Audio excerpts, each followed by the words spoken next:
Olá, meu nome é Cristiano Colombo, professor da Verbo Jurídico, matéria aqui, segunda fase, Direito Tributário. E a temática da aula de hoje, então, comentários da prova da segunda fase do exame da OAB FGV. Então nós vamos assim, na aula de hoje, buscar trabalhar com vocês a nossa última prova da OAB, o 12º exame da OAB, falando aí da segunda fase. Vejam que esses comentários vão ser bastante importantes, tanto para você que acabou de fazer a prova, porque nós vamos aqui estar comentando, revisando, então, o que aconteceu na prova, o que foi perguntado, quais os temas mais importantes e principais. E também, claro, serve com certeza para você aí que está se preparando para o exame de ordem, está pensando aí em fazer a próxima edição do exame de ordem e precisa então do norte, de verificação de como é que vai funcionar e como é que se dá esta prova. Então vamos diretamente para a prova para que a gente possa ser bastante objetivo aí. Vamos lá.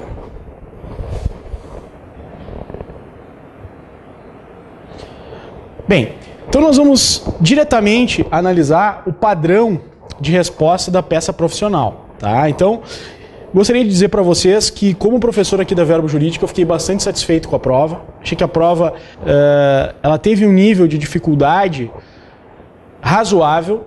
Tá? Vejam, nós não estamos aqui de forma alguma dizendo que ela foi uma prova fácil, ela não foi uma prova fácil, mas ela foi uma prova razoável. O que significa dizer isso?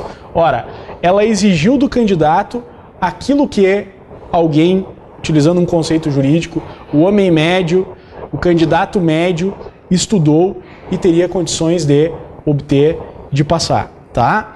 Então, e também reforçando um pouco tudo aquilo que a gente viu em sala de aula, né? Porque no nosso curso aqui, realmente, depois de ler a prova, eu fiquei bastante tranquilo e com um pensamento assim de verdadeiro dever cumprido aqui com os nossos alunos, porque nós acabamos tratando em sala de aula tanto o mandado de segurança, e no mandado de segurança, inclusive, a gente, no material que foi disponibilizado para os nossos alunos aqui, estava ali de forma expressa, literal, que da liminar de quem deferia qualquer pedido no mandado de segurança, o cabimento do recurso é o agravo de instrumento. Está escrito isso no nosso material didático. Então, aqueles que com a gente aqui fizeram o curso, com certeza tiveram a segurança de fazer o mandado de segurança, de fazer aqui o agravo de instrumento. Tenho certeza. Por quê? No material do mandado de segurança dizia expressamente, repito, que no caso de um indeferimento de uma liminar à vida no mandado de segurança, cabe agravo de instrumento. Então, tranquilo, por isso que não apresento nenhuma resignação quanto ao que foi trazido e ao recurso exigido pela banca. Vejam que Felipe das Neves, 20 anos, portador de grave deficiência mental, vem procurá-lo juntamente com seu pai responsável, eis que pretendeu adquirir um carro para ser dirigido por terceiro, a fim de facilitar a sua locomoção, inclusive para tratamentos a que se submete semanalmente. Entretanto, o delegado da Delegacia Regional Tributária negou-lhe o benefício que buscava usufruir, para não pagar o ICMS e IPVA. Este benefício está previsto na Lei www/00, a qual dispõe: os portadores de deficiência poderão adquirir veículo automotivo com isenção integral de ICMS e IPVA, sendo os carros de produção nacional com adaptação e características especiais, indispensáveis ao uso exclusivo do adquirente portador de paraplegia, possibilitado de usar os modelos comuns. Foi impetrado o MS, mandado de segurança, com pedido de liminar, para que Felipe obtivesse o benefício pretendido. Entretanto, o juízo negou a liminar, referindo que não se vislumbra a presença de fumaça do bom direito em que se arrime o pleito liminar, referido pelo impetrante. O fundamento foi que a norma isentiva tem caráter excepcional e se aplica apenas aos portadores de deficiência física e não aos portadores de deficiência mental.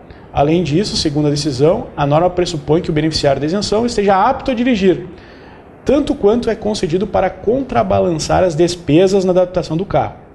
Trata-se primeiramente de opção legislativa, que não cabe ao intérprete superar.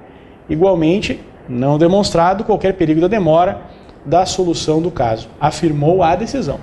Na qualidade de advogado de Felipe, ciente de que já vencido o prazo para a interposição de eventuais embargos de declaração, mas não superados 10 dias da data da publicação da decisão, elabore o recurso cabível da decisão que negou a liminar, apresentando todos os fundamentos necessários à melhor defesa do interesse de Felipe, tanto no que pertine ao direito a ser aplicado, quanto à sua interpretação.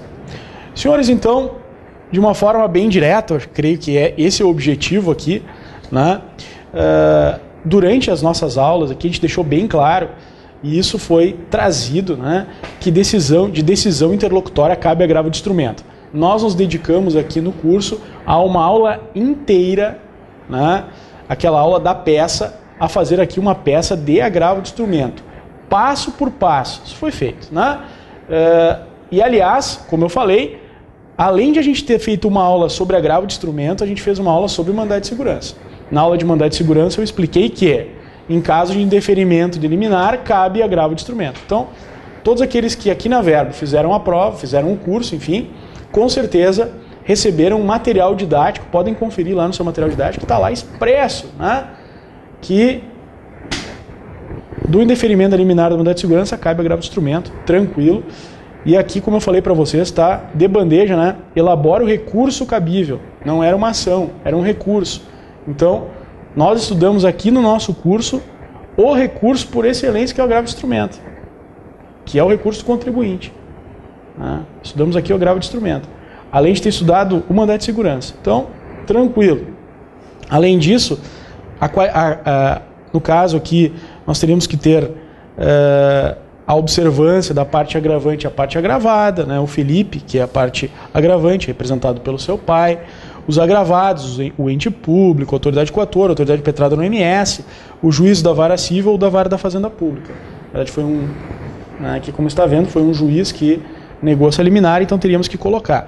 Além disso, o pedido da antecipação dos efeitos da tutela recursal, da liminar, que também nós trabalhamos aqui em sala de aula, né? Tanto quando estudamos o mandado de segurança, como também quando estudamos o agravo, bem tranquilo.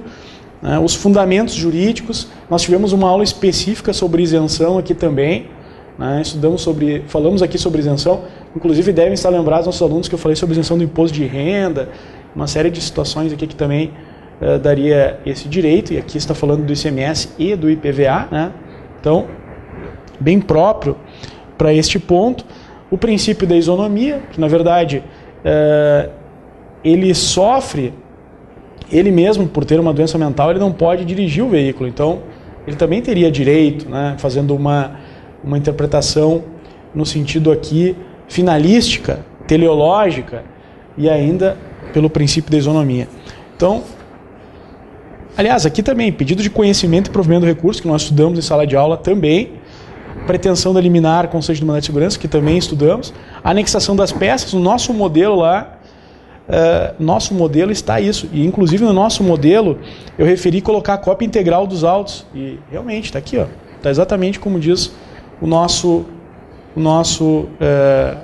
material didático, né? Exatamente. Então, senhores, assim, de uma forma geral, a peça prática, poderia dizer para vocês que não há recurso a fazer, mas exatamente trata-se de um agravo de instrumento contra uma liminar havida no mandado de segurança. Nada não surpreendeu, a peça não trouxe nenhuma pegadinha, pelo contrário, ao apontar o prazo de 10 dias e que caberia recurso, me parece que ficou aí as portas abertas para todos aqueles que interpuseram o agravo de instrumento. Então, não vejo dificuldade alguma na identificação da peça, né? Evidentemente que no transcorrer nós teríamos que utilizar toda aquela linguagem que nós estudamos em sala de aula aqui, né?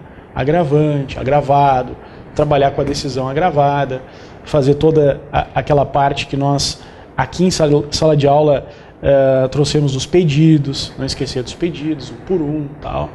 Tudo isso, né, faz parte desse ponto. Nesse caso nós teríamos que fundamentar que a decisão agravada foi uma liminar, né? Então, que foi negada.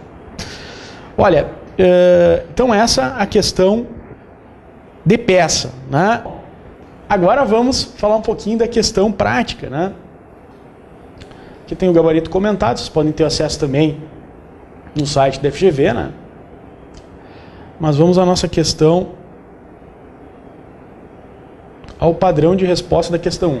Olha, essa questão aqui, sinceramente, eu falei em sala de aula no nosso curso várias vezes e caiu até no nosso simulado uma questão dessa. Eu coloquei no simulado aqui nosso interno, quando de preparatório do curso, que o menor ele paga tributo, não importa a idade que ele tenha.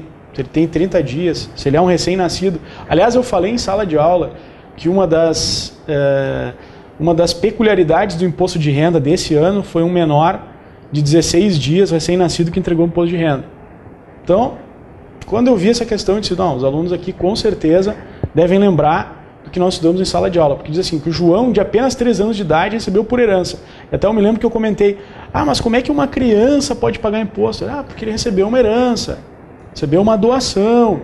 Então é exatamente isso. Olha só, então o João, ele tem 3 anos de idade, recebeu por herança apartamento que foi devidamente registrado em seu nome. Ao receber a primeira notificação para o pagamento de imposto predial e territorial urbano do referido imóvel no início de 2013, os pais de João deixam de efetuar o recolhimento do tributo, por entender que a cobrança seria improcedente em razão da incapacidade civil do proprietário do imóvel. Eu me lembro aqui em sala de aula a gente repetindo, né, que a capacidade tributária independe da capacidade civil. A capacidade tributária independe da capacidade civil. Nós estudamos isso aqui em aula, comentamos a questão do menor, falamos inclusive no simulado, caiu uma questão falando de um rapaz que tinha 15 anos de idade e que prestava serviços de informática. Até foi uma questão que a gente construiu em cima daquela ideia dos jovens agora que estão ganhando milhões, né, na informática. Com 15 anos ele ganhou milhões lá. Será que ele tem que pagar imposto? Porque ele é um menor de idade, ele não pagaria? Ele paga, né? Por quê? Porque a incapacidade a capacidade tributária independe da capacidade civil, artigo 126 do Código Tributário Nacional. Então, super tranquila a questão, assim, quem acompanhou o curso, quem veio nas aulas, quem viu as aulas no caso, né, e quem respondeu, até fez o simulado, acertou a questão, né, porque estava lá. Ali o B, né? O fisco poderia cobrar o tributo diretamente dos pais de João. Nós também estudamos em sala de aula o artigo 134 do CTN, tá no nosso material didático também, que falava que cabe ao candidato afirmar que o fisco poderia cobrar o tributo dos pais de João, tendo em vista a responsabilidade dos pais em relação aos tributos devidos por seus filhos menores. Artigo 134.1 do Código Tributário Nacional. A gente falou do 135 também do CTN em relação aos sócios. Então, bem tranquila a questão, dentro daquilo que nós estudamos, que caiu no simulado aqui interno da verba jurídica. Bom, na questão 2, aula própria aqui na verba também sobre decadência.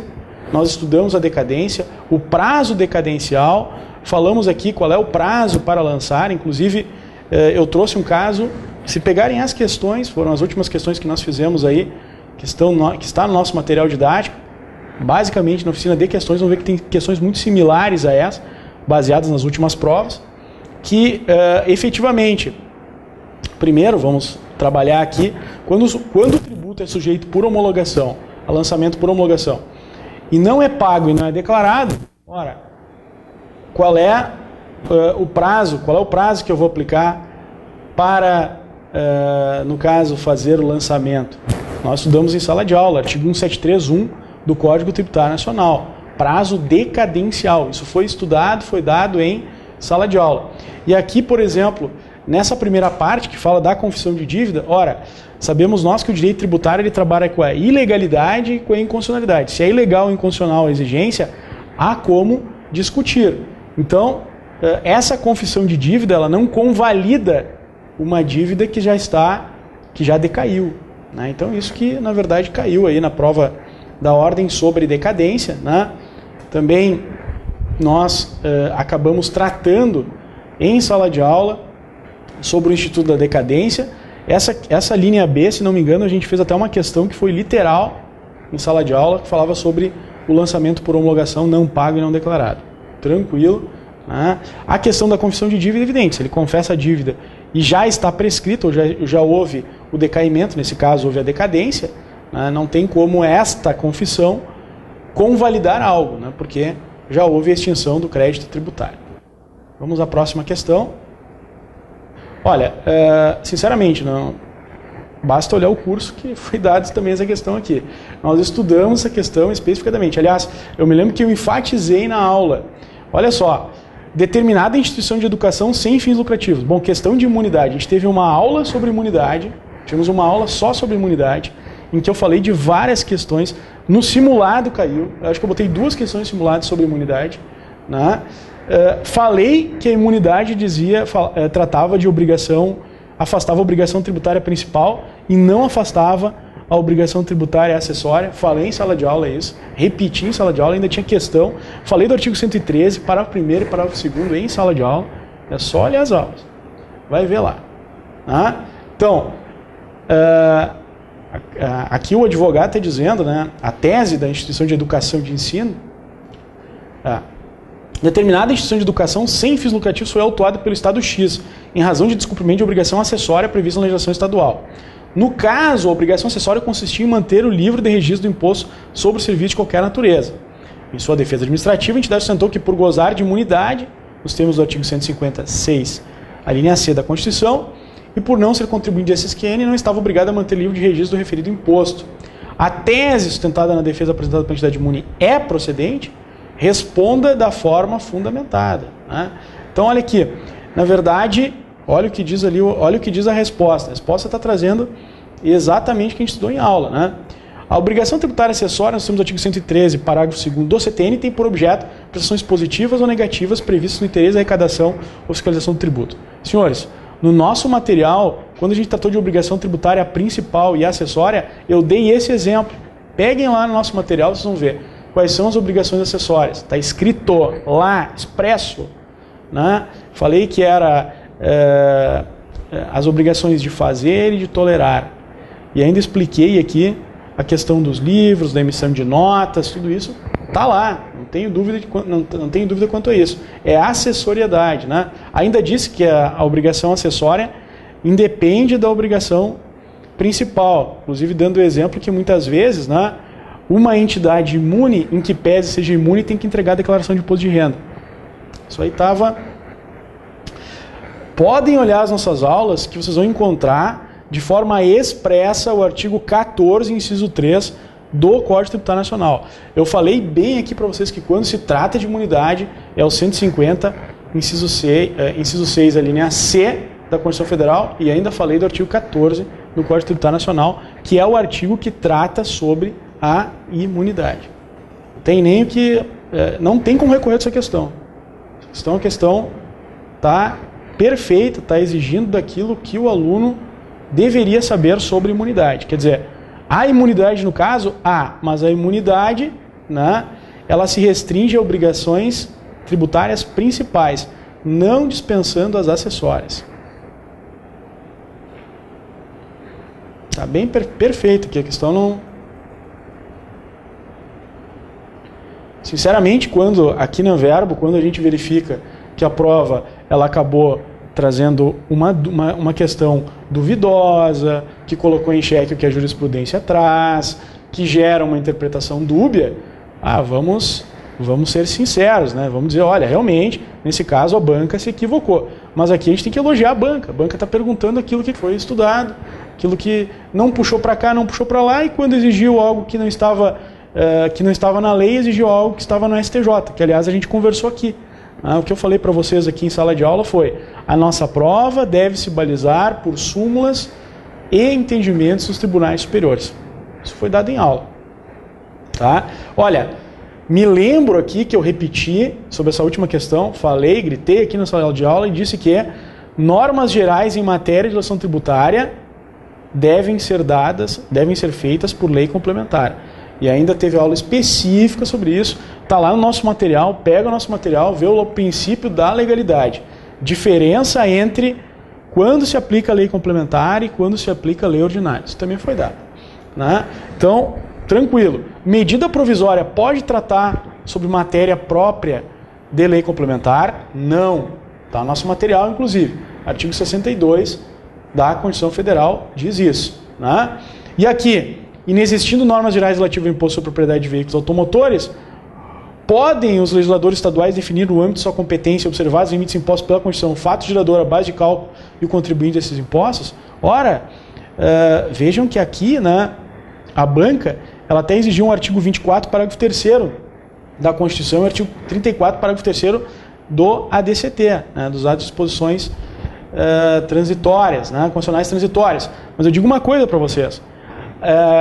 Até o artigo 97 do Código Tributário Nacional, que nós estudamos aqui em sala de aula, que é o princípio da legalidade, já está lá e já diz tudo que uma lei pode trazer. Então, nesse caso aqui, vejam, a letra A, uma medida provisória pode tratar sobre normas gerais em matéria de direito tributário? Ora, estudamos em sala de aula que normas gerais é matéria própria de lei complementar. Medida provisória tem força de lei. Medida provisória não trata sobre matéria de lei complementar. Tranquilo. Né? E a letra B, inexistindo normas gerais relativas ao imposto sobre propriedade de veículos automotores, se os legisladores estaduais podem definir no âmbito de suas competências e observados limites impostos pela Constituição Federal, o fato gerador, a base de cálculos e o contribuinte desse imposto. Né? Ora, o artigo 97 do Código Tributário Nacional, peguem lá, quem quiser pegar o 97, somente a lei pode estabelecer, inciso 3, definição do fato gerador, está escrito ali, o fato gerador, que é mais fixação de alíquota, base de cálculo, né? Base de cálculo, está ali, ó, no artigo 97, inciso 4, sinceramente, não vejo como também apontar nesse caso nulidade, até porque o gabarito está de acordo com o STJ. Eu até anotei aqui, quem quiser depois dê uma estudadinha aqui no STJ, né? Uma pesquisada aqui no que ele... Quais os últimos dispositivos que tratam sobre esse tema, a última jurisprudência que trata sobre esse tema. Tem um RE, quem quiser anotar aí para depois dar uma conferida, 236931 de São Paulo, que trata exatamente sobre esse caso aqui. Isso aqui foi um caso que o STJ trouxe. Então, eu falei já para vocês que a prova da ordem ela vem tendo essa característica. Qual é? Trabalhar com casos do STJ. Nenhum examinador quer fazer questões, né, que possam ser cabíveis. Qual é o medo do candidato? O medo do candidato é não passar na prova. Qual é o medo do examinador? Ter uma questão sua anulada. Para não ter questões anuladas, o que o examinador tem que fazer? Isso eu falei em aula para vocês. Se basear na jurisprudência. Está aqui uma questão que se baseou na jurisprudência do STJ. Então, senhores, para finalizar, então, a nossa explanação, gostaria de dizer para vocês aqui que a Verbo Jurídico está à disposição de vocês. Né? Fiquem tranquilos, aguardem a prova, seja que gera uma grande ansiedade, mas vamos esperar aí o resultado final.